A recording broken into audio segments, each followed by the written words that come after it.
everyone, John Cornelio here again with I Am Rutko, and today we have the great Nutter Tut in the building. What's up, everybody? My name is Keenan, aka Nutter Tut. I am 1/5 of the band Optimistical out here in sunny Arizona. We play a lot of music. We make a lot of people happy. Yeah, that's my whole shit.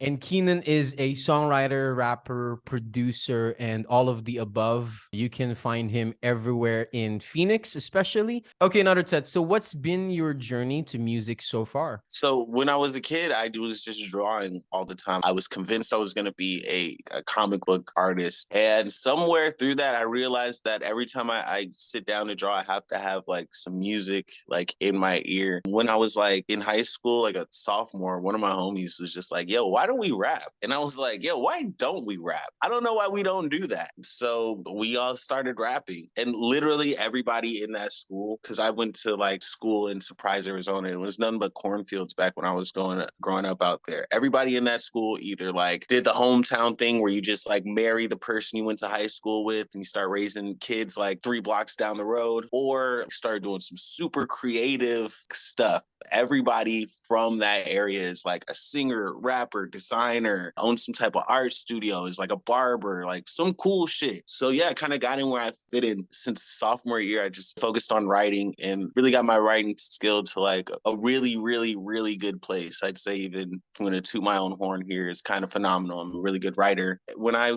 turned like 20, I started really just focusing on like making the music. When I was 22 or 23, I linked up with Seafoam Sound. My man Finch is the head runner for that. And that's where you and I met, actually, because that's when I started, releasing my music. I became a part of the band Optimistical, and we are still together to this day. We got a show on First Friday. Every First Friday, that's our residency. Music has just always kind of been there for me. It's always just been in the background, even when I like wasn't paying attention to it. And then bringing it up to like the foreground in my life, it's brought me like a lot of like prosperity. I don't even mean like money. The relationships I've been able to garner, and working and personal, the place I've been able to travel with my music, the free shit people give me because they like the way I rap, all that shit, it seems like it just comes to me now because it seems like I found what I'm supposed to be doing, right? And so blessings come when you're walking down your path. Big blessings or small, I take them all with a big ass, smile on my face. Yeah, my journey to music's been like a fun one. It's been a lifelong one. And it's been one I want to keep going with. I appreciate you for that. And yes, just to back you up, you are a good writer. Come on, bro. You wrote Thank games. you. So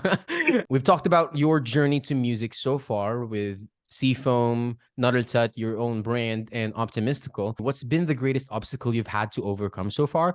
And how did you overcome that obstacle? I'm my biggest obstacle all the time. For me personally, it comes down to like motivation. I struggle with motivation. I'm like an artist, truly, and I like to create when I feel inspired, and pushing myself to create when not inspired is something I'm really proud of. Like, it is an achievement that I've gotten, but nothing hits like when you have the motivation to get up and go do it. And that's just something I always just struggled with, getting out of bed. I don't like moving. I like smoking. I give you 110% when I'm on stage and shit, and when I'm behind that mic. But getting to that mic has always just been like difficult for me. I love it. I love making music. I love performing in front of people, but I've never been like a hustler. I've had to learn from that. I've had to surround myself with people who are hustlers like yourself and Finch, everybody. Or that's at least what it feels like. That's also, my brain doing that to me, that imposter syndrome type shit. Because believe it or not, I am out here working as much as I'm telling you I'm not fucking motivated and shit. Like, no, we we are out here doing stuff like a lot. Just telling yourself that you're gonna be okay, that you don't need to fucking rush everything, that like your time actually like matters, but not in the way that you think it is. Like, it's not just running out on you. It's there for you to like do something with it. So it's always just been me, it's always come from like inside my imposter syndrome. I'm doing shit that I would look at 3 or 4 years ago and like my jaw would drop to the floor about it. And I know there's people out there who like look at the shit I'm doing and they're just like how I was 4 or 5 years ago. Their jaws drop to the floor about it. And to me, it's like, this is Tuesday. I'm trying to get to Saturday. Like, I got some cool shit going on. So like, I, that imposter syndrome shit, it always like hits, and that's something I've always kind of had to take a step back about.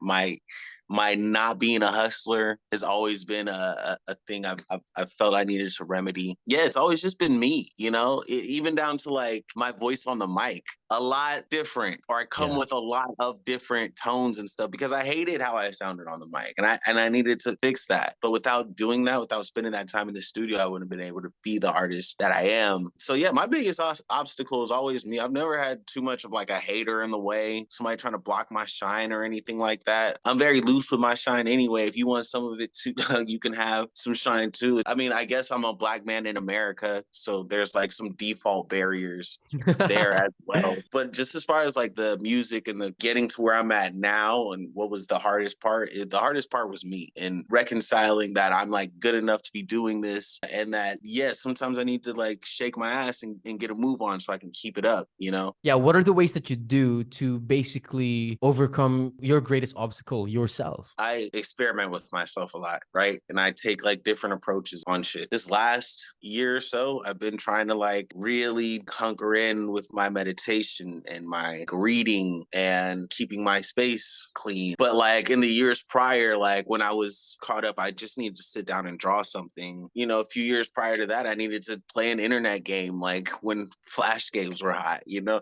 Like I don't know. Whenever there's like a block, right, I do feel like I need to take a step back, and sometimes that step back isn't like a 20-minute jump. You know, sometimes like you do need to hunker down with your meditation for like a week or two.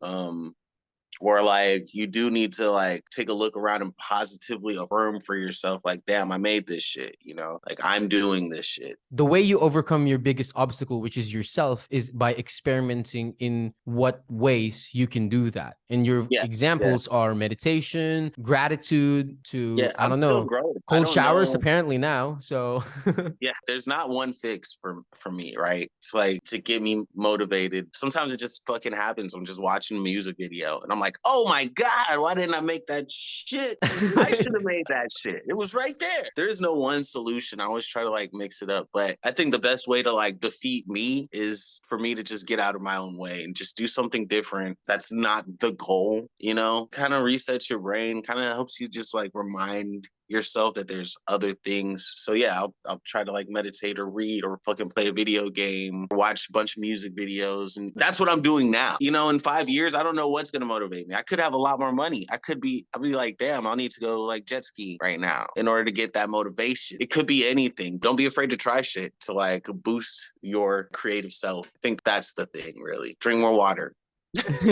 put more water on the roots. Hey. Okay, so what's next for you and your journey so far? Um, so I was saying earlier a little bit before we started recording, but um, I think for the past few years, I've been really focused on making palatable music, right? Music that maybe somebody on the radio would want to play. And I think a few years prior to that, I was like really getting deep into like experimental sounds. That's why I ended up in the band Optimisticals, because I was really trying some new stuff with my hip hop. And I think that I'm going to drop this one song that I'm actually super duper proud of. It's called Soda. I think it's going to come out in late March. Fun, poppy, palatable song, and that's gonna be the end of that era for Nutter Tut. I'm gonna get back into kind of my experimental roots and just start making songs like hip hop songs with fucking guitars and less 808s and you know more fucking violins and shit you just don't normally hear. We're still gonna have the 808s on it though. It's still hip hop.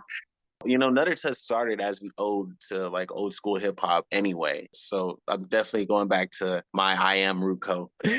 I love And that. Optimisticals always got shows. We have first Friday, our residency is coming up, but it's every first Friday if you're ever in downtown Phoenix. And then we also stream it on Twitch if you ever just want to catch that. Soda comes out late March. And then after that, dude, just be on the lookout. We're going to be at weed festivals. Obviously, we perform at those like a bunch now for some reason.